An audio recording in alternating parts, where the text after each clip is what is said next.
আসসালামু আলাইকুম গাইস, আবারও চলে এসেছি ওনার সামনে। সরিয়া গম মুরগি দিয়ে দিই তেল পরিমাণ মতো, পেঁয়াজ কুচি, রসুন কুচি, টমেটো কুচি, কাঁচামরিচ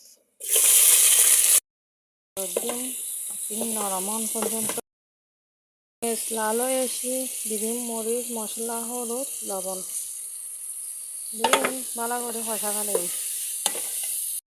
ডিম কি করি সিদ্ধ হয়ে লাগে ফ্রন কি সুন্দর কালার আসছে, নরম তুলতুল লাগে। ডিম মাছ আর এনে ফাঙ্কাস মাছ বড় করে রাখি, খেলে আর তেল খাইতে ভালো লাগে। এক পিস করে বেঁধে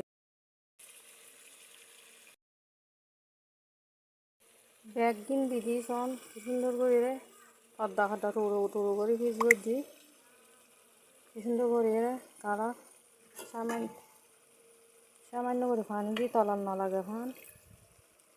এখন ডাকে দিম 5 মিনিট পর আবার অফিস উঠলো ডিম আলু আলু দিলে আর বাচ্চা কলে পছন্দ করে খাইতে মশলা আলু দিম করে দিম। আলু বহুত মজা লাগে খাইতে, মাছের তো আলু বেশি মজা লাগে। আবার চলে এসি এক পিস গিয়ে পিস উল্লো দিম, এক পিস করে বাড়া করে উল্লো দিম।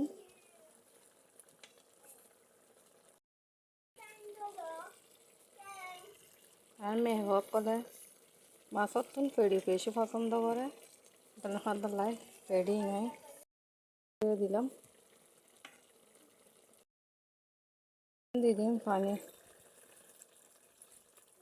আর তো মাছের ঝোল লাগে, গোস্ত রাঁধি গোস্ত তো ঝোল লাগে, ঝোল তো পাই তাহলে করে এন বেশি নো দি সামান্য সামান্য গায়ে গায়ে তাকে ফান দি দিলেও তো আলু সিদ্ধ হইতো নো, তার লাই কানা কানা করে গায়ে গায়ে তাকে ফান দি কি সুন্দর করে সিদ্ধ করেছেন আলু। পানি লাগবে লবণ চাই দিদিন ধনিয়া পাতা নদী এত মজা ন লাগে সাথে ভর পাতা দিই, ভর পাতা ধনিয়া পাতা দিন পর